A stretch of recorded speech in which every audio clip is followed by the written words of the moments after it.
Well, here we are on July 3rd, and as you can see, the corn is pretty tall. It's well above my head. This is the outside row, of course, always can be a little bit weaker, but you know, what are we talking? You know, at least a few feet above my head here on July 3rd. And this is up near the place here. It's not totally out in the open. So some of the corn is probably about head tall to a couple feet over my head. This stuff here is very near tasseling. I say this is kind of the most dangerous time for corn. Now these are starting to put out their good brace roots. And as you can see here, these are the brace roots you really look for. I like to see these after these brace roots come out, and you know, in there the brace roots are really coming on. So I really like to see those brace roots come out, because I always worry if we get a bad storm, if the corn's going to blow over, it's when it's growing rapidly and before those brace roots are really able to get out there and take hold of that stock to hold it steady. And so I always feel a little bit more comfortable after the tassels come out. I know the brace roots are out and it's going to be standing really good. This is the 9995, a Pioneer 9995Q actually. So it's a rootworm protected corn. And so far, you know, just looking excellent. I don't have any complaints. I mean, look at the leaves on these, full of leaves. Just beautiful. I see no deficiencies. Not any visible deficiencies. I mean, we could take leaf samples and send them in. I don't do that simply because those change rapidly.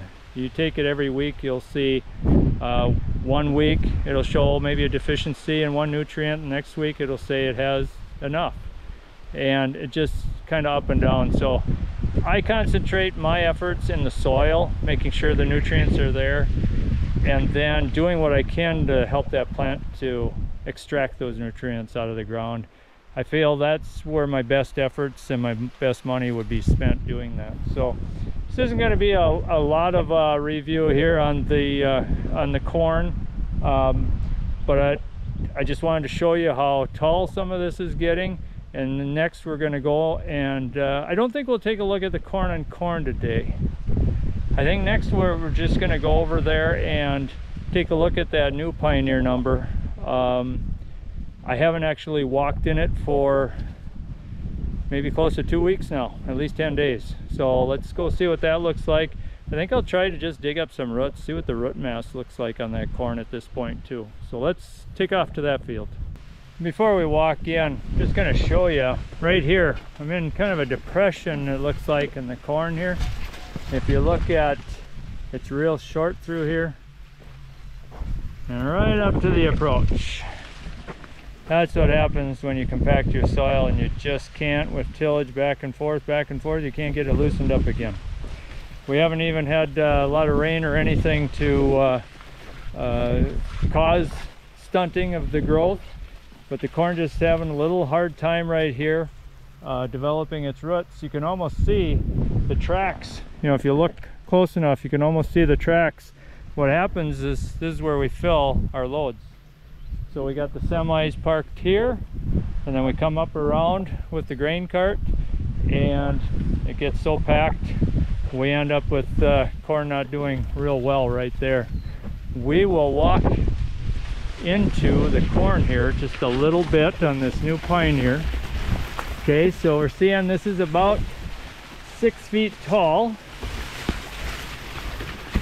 and doing very nicely. Should have actually walked over just a little bit, make sure that we're in a nice representative sample here of the corn. As you see, I don't walk across these fields a lot when it gets to be this high, because it gets very difficult to walk through here. So what are we looking at? Well, we're looking at the brace roots. Look like they're coming on very nice. We're looking at very healthy leaves. Don't see any visible deficiencies in the corn. Stalk looks very healthy, and as you can see down here, putting on those nice brace roots. Feel much better about it now that if a storm comes along, what have you, we've got some support there for that stock. So let's go ahead. I'm gonna pick a stalk right here. This one I'm gonna dig up because I got a little bit more room there to get the spade in there. So we'll just let you take a look there as I dig this one up. We'll see what the roots look like on this corn. This is quite heavy ground here, and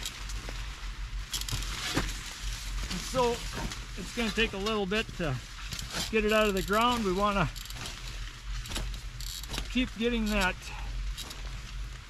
get as much of the roots as possible up without cutting into them, so I get a real nice view of how the roots are forming on this. There we go. And we'll just pull it up. We're going to break off the rest. So there we go. We've got nice root mass developing. Like I say, it's very heavy ground here. So it's really hard to get it off without tearing up the roots, and this is all broken off. This isn't feeding here, this is just broken off. And this is not protected, doesn't have rootworm control in the corn itself, so it's not protected from rootworms. And I have had rootworm issues in this field, or I should say in this farm, in the past. And so we're going to take another look at it later on in August, and we'll see about feeding as well. But I'm not really noticing that, but I didn't get up the roots like I would have really liked to either. And this soil is hard to get off here without ripping it up. But very nice. I like how, you see how those roots are coming out in all directions like that? That really looks nice. Matter of fact, let's see here. Yeah, they're really coming out real nice. That should support that stalk really well. I like what I'm seeing in this corn so far. You know, we're still in the early stages. We've got to see how they tassel out, what the ear looks like. But right now I like everything I'm seeing on this hybrid. And like I say, this will be our focus on this corn because this is the new one, the one that's supposed to have good potential. So I'm going to pull that out. We'll just set it in the pickup and we'll take a little better look at it. So here we are with a view of the stalk after I've pulled it out of the field. Let you take a look at it. Very nice looking stalk. Nice looking leaves.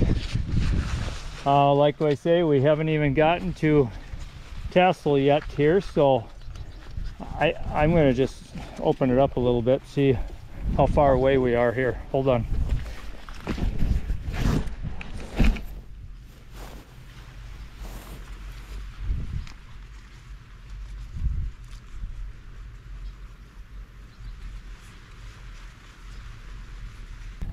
Okay, I couldn't hold the camera and do this at the same time.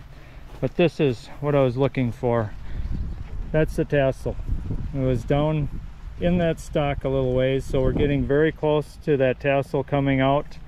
So the good news on that is that we're going to be 90-some degrees again today. It's been mighty hot. This corn is really growing fast through the spring into early summer. We don't want it extremely hot when it tassels and when it's trying to pollinate. We usually don't have a lot of problems with pollination this far north, but it can happen. And so when this corn, I've looked at the forecast, it looks like we're going to be dropping down into that, you know, mid 80s, lower 80s, which will just be perfect. Sounds like we're supposed to have a good shot of rain in the next 36 hours, let's say, as much as anywhere from a half to an inch, maybe more. That would be great. If we have adequate moisture, we have moderate temperatures, those tassels come out, they should pollinate really nice. And that's why I was looking to see how close that tassel is to coming out of that stalk, and it's getting very close. So if we can put all that together, we're going to have great pollination. Then we have really good potential. Like I said in earlier updates, I've got 2 gallons per acre of Coron that I've already prepaid. I don't have to use it, but I've got it prepaid, ready to go. And so when I see all the conditions lining up well, because everything costs money for inputs, and the potential is there, we want to make sure that we get that Coron on right after it's done tasseling. So when it's in the tassel process and everything looks good, I'm going to go down, I'm going to make the maps, because an airplane, I actually hire a guy with an airplane that puts that Coron on. Then we've got, I would say, the best chance of maxing out our production. The corn on corn acres, I'm going to be putting on fungicide. I'm going to be limiting that probably just to the corn on corn, or not much beyond that. A good fungicide costs a lot of money. You want to make sure you're pinpointing that on the acres where you're going to have the best maximum return for your money on that. So that's our update here for today on corn. I know it's a little bit short. I'm not going to go into any greater detail until after tassel. Then I kind of like to look at where the air placement is going to be on this new Pioneer corn. Especially all the other varieties I'm a little bit familiar with. Also, I'm going to take a look at the competitor that's right next to this Pioneer corn and just kind of compare how that one's doing to this one. It's supposed to be one of the competitor's top numbers in the area, so it'd be interesting. This is the part I really enjoy about farming, is this challenge every year. So until the soybean update, which should be coming up maybe later this week or into next week, we'll see you then.